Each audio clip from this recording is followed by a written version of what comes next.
Hi friends, ഇന്ന് ഞാൻ നിങ്ങളോട് പറയുന്നത് നമ്മൾ ഫ്രിഡ്ജിൽ അഥവാ സിംഗിൾ ഡോർ ഫ്രിഡ്ജിൽ മീനോ അങ്ങനത്തെ എന്തെങ്കിലുമൊക്കെ ഐറ്റംസ് വെച്ചാൽ നമ്മൾ പെട്ടെന്ന് എടുക്കാൻ വേണ്ടിയിട്ട് അത് തെർമോസ്റ്റാറ്റ് കൂട്ടി വെച്ചാലാണ് അങ്ങനെ അത്ര കട്ട പിടിക്കാൽ. നമ്മളൊരു മിനിമം വെക്കുക. അതെല്ലാം നമ്മൾ കൂട്ടി വെച്ചാൽ നിങ്ങളൊരിക്കലും കത്തി കൊണ്ട് കുത്തരുത്. അതിന് പകരം ഫ്രിഡ്ജ് ഒരു അരമണിക്കൂറോ അല്ലെങ്കിൽ ഒരു മണിക്കൂർ ഓഫ് ചെയ്തിടുക. കത്തി കൊണ്ട് കുത്തിയാൽ നമ്മൾ ഫ്രീസർ ഹോളായാൽ ഇനി അങ്ങനെ സംഭവിച്ചാൽ തന്നെ നിങ്ങൾ ചെയ്യേണ്ട മെയിൻ കാര്യം ആദ്യം പോയിട്ട് നിങ്ങൾ ഫ്രിഡ്ജ് ഓഫ് ചെയ്യുക എന്നുള്ളതാണ്. അതല്ലാതെ ഈ ഫ്രീസർ ലീക്കായതിനു ശേഷം നിങ്ങൾ ഫ്രിഡ്ജ് ഓൺ ആക്കുകയാണെന്നുണ്ടെങ്കിൽ നമ്മുടെ ഈ ഹോളായ വഴിയിലൂടെ അഥവാ നമ്മുടെ ഫ്രീസറിനകത്തിലൂടെ വെള്ളം കയറിയിട്ട് നമ്മൾ ഫ്രീസറിൽ വെള്ളം കയറും. അതേപോലെ തന്നെ കണ്ടൻസർ, കംപ്രസർ ഈ രണ്ടിലും കൂടി വെള്ളം കയറും. അപ്പോൾ നമ്മൾ മാറ്റുമ്പോൾ ഈ മൂന്നും കൂടി മാറ്റേണ്ടി വരും. അത് നമുക്ക് വലിയൊരു എമൗണ്ട് വരും. പ്രത്യേകിച്ച് ഇൻവെർട്ടർ ഫ്രിഡ്ജ് ആണെന്നുണ്ടെങ്കിൽ, സിംഗിൾ ഡോറിൻ്റെ ഫ്രിഡ്ജിനാണ് ഇങ്ങനത്തെ പ്രശ്നം വരാറ്. ഫ്രിഡ്ജാണെങ്കിൽ ഒരു കാരണവശാലും ഇങ്ങനത്തെ അബദ്ധങ്ങൾ ചെയ്യരുത്. ആദ്യം നിങ്ങൾ ഒരു അരമണിക്കൂർ അല്ലെങ്കിൽ അതിൽ തന്നെ നമ്മൾ ആ തെർമോസ്റ്റാറ്റ് ഉണ്ടാവില്ലേ, അതിൻ്റെ സെൻറ്ററിൽ ഒരു ബട്ടൺ ഉണ്ടായിരിക്കും. അത് നിങ്ങൾ പ്രസ് ചെയ്യുകയാണെന്നുണ്ടെങ്കിൽ അത് ഡീഫ്രോസ്റ്റിൻ്റെ ബട്ടണാണ്. അത് നമ്മൾ പ്രസ് ചെയ്താൽ ഒരു മണിക്കൂറൊക്കെ കംപ്രസർ ഓട്ടോമാറ്റിക്കായിട്ട് ഓഫ് ആവും. അപ്പോൾ നമ്മൾ ഈ ഐസ് കട്ട മൊത്തം അലിഞ്ഞു പോയതിന് ശേഷമാണ് രണ്ടാമത് നമ്മളെ കംപ്രസർ ഓൺ ആവുക.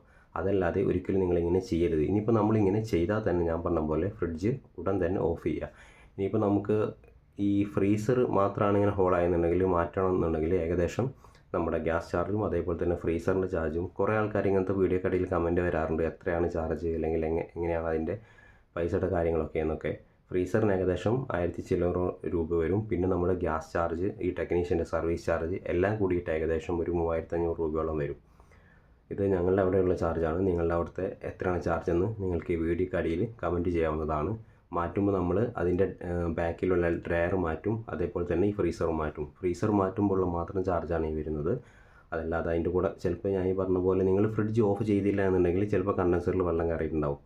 അപ്പോൾ നമ്മൾ ആ കണ്ടൻസർ കൂടി മാറ്റേണ്ടി വരും. കംപ്രസറിലും കൂടി വെള്ളം കയറിയാൽ പിന്നെ നമ്മൾ എൻ്റെ അഭിപ്രായത്തിൽ ഫ്രിഡ്ജ് മാറ്റുന്നതായിരിക്കും ഏറ്റവും ബെറ്റർ. കാരണം അത്രത്തോളം പൈസ നമുക്കാവും. അപ്പോൾ അതുകൊണ്ട് തന്നെ ഒരു കാരണവശാലും നമ്മൾ ഫ്രീസറിൽ എന്തെങ്കിലും സാധനം വെച്ചാൽ കത്തി കൊണ്ട് ഒരിക്കലും കുത്തരുത്.